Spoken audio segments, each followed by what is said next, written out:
이사야 42장과 누가복음 간의 연관성. 이사야 42장과 누가복음 간의 연관성을 살펴보겠습니다. 두 본문 간의 연관성은 주로 예수 그리스도의 사역과 메시아적 역할에 대한 예언과 성취로 나타납니다. 이사야 42장은 하나님의 종, 즉 메시아에 대한 예언을 담고 있으며 그 종이 어떻게 세상에 빛을 비추고 정의를 세울 것인지에 대해 설명합니다. 누가복음에서는 예수 그리스도가 이사야의 예언을 성취하는 모습이 여러 차례 나타납니다. 이사야 42장 주제. 이사야 42장은 하나님의 종, 즉 메시아에 대한 예언을 담고 있습니다. 이 장에서는 하나님이 선택한 종이 어떻게 이스라엘과 이방 민족을 위해 사역할 것인지에 대한 내용이 중심입니다. 주요 내용. 하나님은 자신의 종을 세워 그를 통해 정의를 세우고 이방 민족에게 빛을 주겠다고 약속합니다. 이 종은 부드럽고 온유하게 사람들을 인도하며 상한 갈대를 꺾지 않고 꺼져가는 심지를 끄지 않는 모습으로 묘사됩니다. 하나님의 신이 그 위에 임하고 그가 정의를 세우고 진리를 전할 것이라는 메시지가 강조됩니다. 누가복음 주제. 누가복음은 예수 그리스도의 생애와 사역을 기록한 복음서로 예수님의 인류에 대한 사랑과 구원의 메시지를 중심으로 전개됩니다. 주요 내용. 예수의 탄생, 공생의 기적, 비유, 십자가의 죽음과 부활 등이 포함되어 있습니다. 특히 누가복음은 예수님의 온유함과 인류에 대한 사랑을 강조합니다.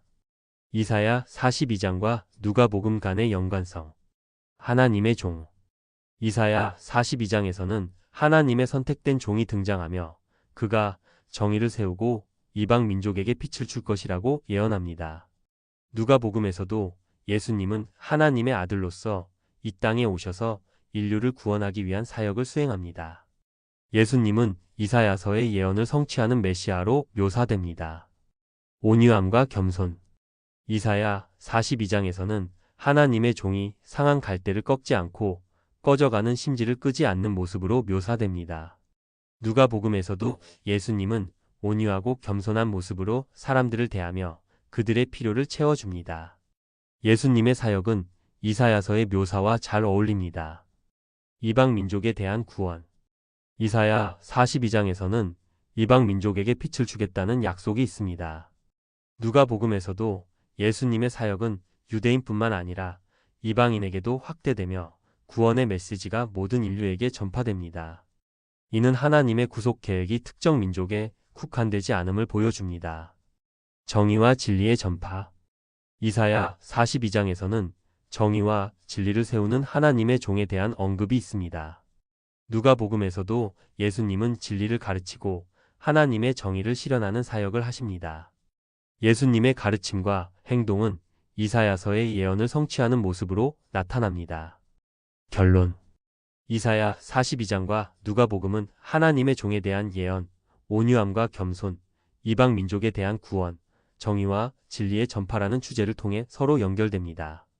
이사야에서의 하나님의 약속이 누가복음에서 예수 그리스도를 통해 성취되는 과정을 통해 우리는 하나님이 어떻게 그의 백성을 인도하시고 구원하시는지를 깊이 이해할 수 있습니다. 이러한 연관성은 예수님이 구약의 예언을 성취하는 메시아임을 더욱 확고히 합니다.